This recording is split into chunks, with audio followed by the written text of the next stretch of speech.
Welcome back to The Jam, everybody. Today we'll be talking about one of the most influential bands in history and one of my personal favorites, Radiohead.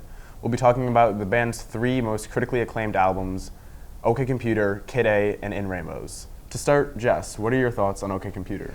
It's more of a softer album than I'm used to. Obviously, like with the Metallica episode, I was very enthusiastic about the music. Not to say you guys weren't, but I've been listening to metal my whole life, and it was way more of like a softer album than I'm used to, even from Radiohead, because I started listening to OK Computer, and even that, it's not a heavy album, but it's like In Rainbows is definitely a bit of a softer album. But I liked it. I liked it way more than I thought I would for a Radiohead album. So.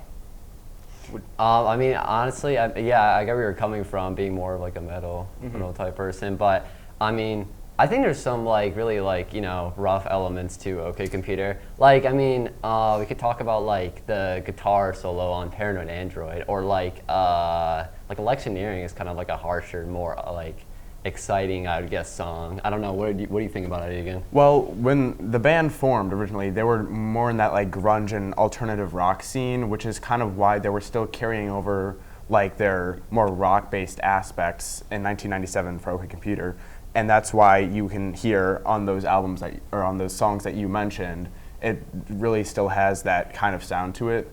But there's also the element that they were going to something new, and that's why it kind of ends up being something a little bit like softer. There's elements, in the first half of Exit Music, where it's kind of more stripped back with just the acoustic guitar and the vocals before it kind of, builds up.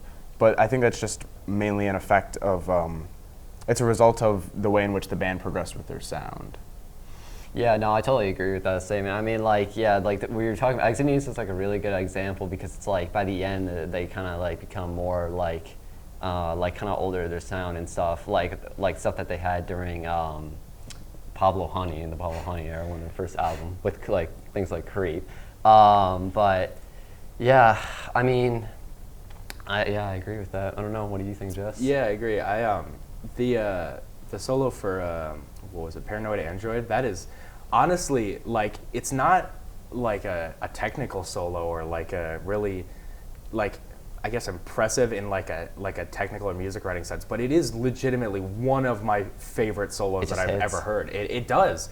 It's the build up to the entire song into the riff that leads into the solo. I love like when it switches from the acoustics to the more like electric tone, and then when it leads into the solo, it's just so nice. And like I said, it's like a pretty simple solo, but it's just done so well from the build-up of the song, and then it immediately, right after the solo's done, it's just quiet again, and it's just done in such a masterful way.